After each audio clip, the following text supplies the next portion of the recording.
ኢትዮጵያ ፓርላመንታዊ ምርጫን ትታ በፕሬዚደንታዊ ምርጫ ቴዲ አፍሮ ከክቡር ጠቅላይ ሚኒስትር ዶክተር አብይ አህመድ ጋር ቢወዳደር ባለኝ ነገር አስይዛለሁ 100% ቴዲ አፍሮ ያሸንፋል የሚል ነገር አቀረበ።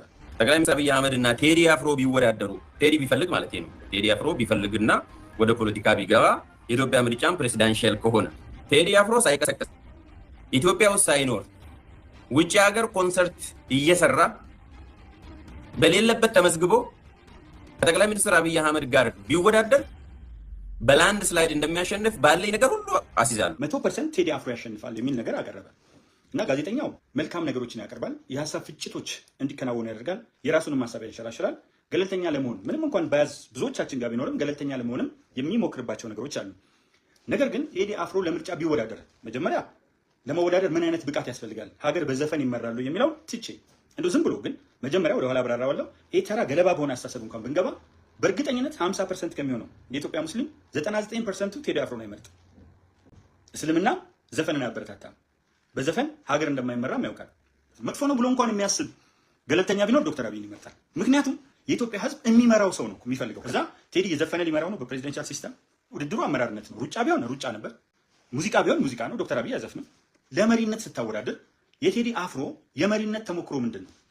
ቴዲ አፍሮ ምንድን ነው እስቲ በቀበሌ ተሳትፎ ያውቃል? አንድም ስብሰባ ላይ እርግጠኛ ነኝ ገብቶ ያውቃል? በወረዳ በምናምን ተሳትፎ ያውቃል? አያውቅም። በሀገራዊ የተለያዩ ፍጻሜ ተሳትፎ ያውቃል? አያውቅም።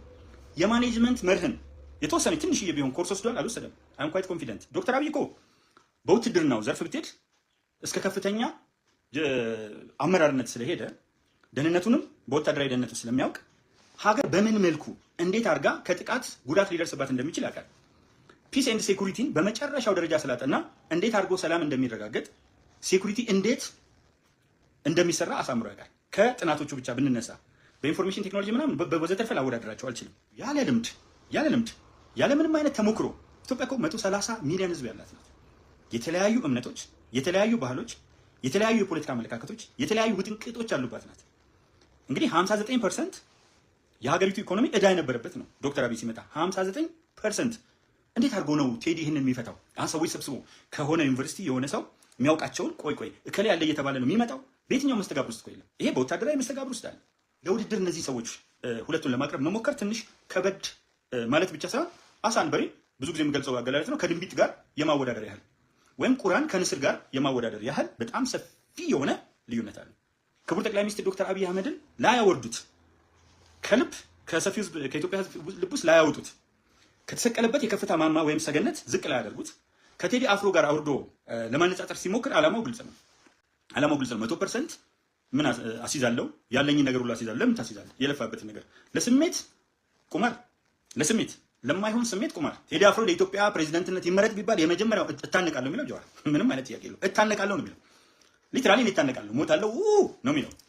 ስለዚህ ሙስሊሙ ማይቀበለው፣ ኦሮሞ ማይቀበለው፣ አፋሩ፣ ሶማሌ ወዘተርፈ ማይቀበለው ሰው ኤክሰፕሽን ታወጡልኛላችሁ። እኔ ኤክሰፕሽን የሚባሉ ነገሮች አሉ። ከ1 ሚሊዮን ሰው መካከል 10 ወይም 15 ሰው ቢታይ እሱ ምንም ማለት አይደለም። ግን ይሄ ሰው አንድ ያደርገናል ወይ ስትሉ ሶሻል ሚዲያ ላይ አሁን ቲክቶክ ላይ አንድ ያደረገን ወይ፣ ፌስቡክ ላይ አንድ ያደረገን ወይ፣ ዩቲዩብ ላይ አንድ ያደረገን ወይ፣ መሬት ላይ አንድ ያደረገን ወይ፣ እጅግ በጣም የመከፋፈል ናቸው ዘፈኖቹ በሙሉ። እሱ ዳር ነው የሚኖረው ሲዲሲ። አጋጣሚ እዛ ሰፈር አንድ ጓደኛ ስለነበረኝ እሱ ቤት ሄጄ ነበረ። ምሳም እዛ ተጋብዤ ነበር። ቴዲ አፍሮ ቤት ሳይሆን ጓደኛዬ ቤት የምቀርበው ሰው ነበር። ሲዲሲ ሄጄ ነበር። አካባቢ ናቸው። ዳር ነው የሚኖረው። ሰዎች ግን ወደ ዳር መውጣታቸው ቀር ይለዋል። እያንዳንዱ ብዙ ነገሮችን መተቸት ይቻላል። የቴዲ አፍሮን ሙዚቃ ይዘን 1 2 3 4 ብለን ብናስበው አንድም ቦታም ያገናኘን አይደለም። ምናልባት ስለ ሴት ፍቅር ከዘፈነ ብዙ ወንዶች ወደ ሴቶች እንዲቀርቡ የማድረግ አቅም አለ፣ እንዲሸነግሉም የማድረግ አቅም አለ። ስለ ፍቅር የሚዘፍናቸው ዘፈኖች።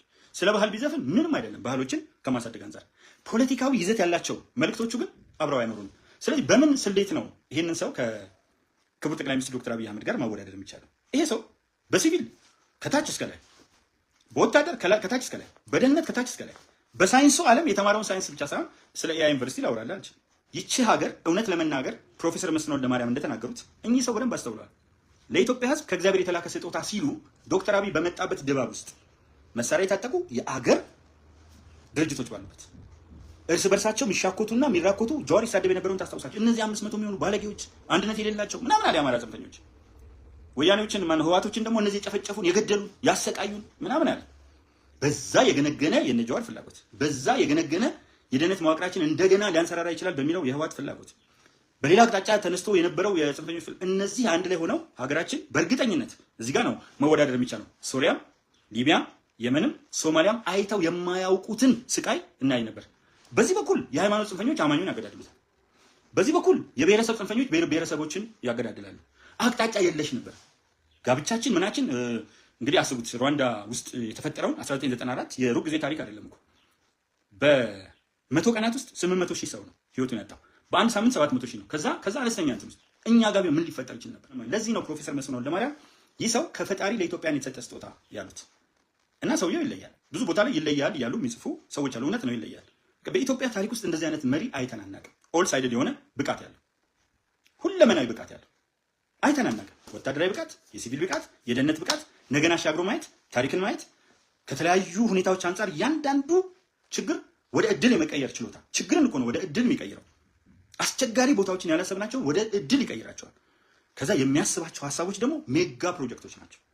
በአንድ በኩል የህብረተሰቡን ጊዜያዊ ችግሮች በተለያየ መንገድ እያስታገሰ 9.5 ሚሊዮን ተማሪ ሲመገብ ስንት ሰው እፎይ እንደሚል የሚያውቅ ነው የሚያውቀው። 9.5 ሚሊዮን ሲመገብ 34,000 ቅድመ መደበኛ ትምህርት ቤት መዋለ ህጻናት ላይ ትኩረት ሰጥቶ 34,000 ትምህርት ቤት ሲገነባ ሌላ ነገር እኮ ማድረግ ይችል ነበር። ቆይ 34,000 የህፃናት ትምህርት ቤት ብልጭልጭ ነው ወይ? ተመልከቱ። አሁን የእነሱን አስተሳሰብና ሪያሊቲውን ላሳያችሁ። 34,000 ትምህርት ቤቶች ቅድመ መደበኛ ሲገነባ አሁን ያሉትን ህፃናት አንደኛ ክፍል፣ ሁለተኛ ክፍል፣ ሶስተኛ ክፍል ብትጠይቋቸው ማመን የማትችሉት እውቀት አላቸው። ወደ ላይ 6 7 ካሉት ልጆች ጋር የሚወዳደር እውቀት ዴቨሎፕ ማድረግ ይችላል። አንደኛ በጥሩ ሁኔታ ነው የሚያድጉት።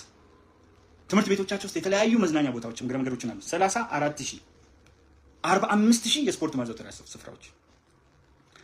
ማዳበሪያ በሚቀጥሉት 3 ዓመታት አብዛኞቹ የማዳበሪያ አይነቶች ኢትዮጵያ ውስጥ ይመረታሉ። በሚቀጥሉት 5 ዓመታት ሁሉም ማዳበሪያ ኢትዮጵያ ውስጥ ይመረታል። ለዚህ ደግሞ ወሬ ሳይሆን ገንብተው ወደ ተግባር ገብተው አሳይተውናል። ማዳበሪያ ማለት ለገበሬው ምን ማለት እንደሆነ ቅድሚያ ሰጥቶ ይሏል። አያችሁ፣ የገበሬው የመጀመሪያ ፍላጎት ማዳበሪያ። አይ ዝም ብሎ ነው እኮ የምን ማዳበሪያ አናየውም እንዳትል፣ ማዳበሪያ እራሱ በማያመርትበት ሁኔታ በምናስመጣበት ሁኔታ ዘንድሮ ከአፍሪካ ሀገሮች እባካችሁ ልድገመው፣ አይኤምኤፍ ኢንተርናሽናል ሞኔታሪ ፈንድ 9.2% ታድጋላችሁ። አንደኛ ናችሁ ከአፍሪካ ሀገሮች በሙሉ ያለው አይኤምኤፍ ነው። ሁለተኛ የሆነችው ዩጋንዳ ናት። መሪው ስለ ዶክተር አብይ የተናገረው ነገር የሚገርም ነው። በመጣን ቁጥር አዲስ ነገር እናያለን፣ በመጣን ቁጥር ተምረን እንሄዳለን ሲል ምስክርነቱን ሰጥቷል። የአፍሪካ መሪዎች እኮ በጣም ትልቅ የፖለቲካ ልምድና እውቀት ያላቸው ሀገራቸውን የሚመሩ ትልቅ አደራ የተሸከሙ የአፍሪካ መሪዎች መጥተው እየመሰከሩለት ሄዳል። እና ለምን ታወዳድሩታላችሁ? ሲጀመር ከቴዲ አፍሮ ጋር ማወዳደር በጣም ጥሩ የውይይት መድረክ የሚፈጠር ሰው ነው። ግን በዚህ ደረጃ አንዳንድ ቦታዎች ላይ ሲወርዱ ደግሞ ልጓም ምንድነው ይሄ ቆይ የሚል መርቻ ነገር ያስፈልጋል።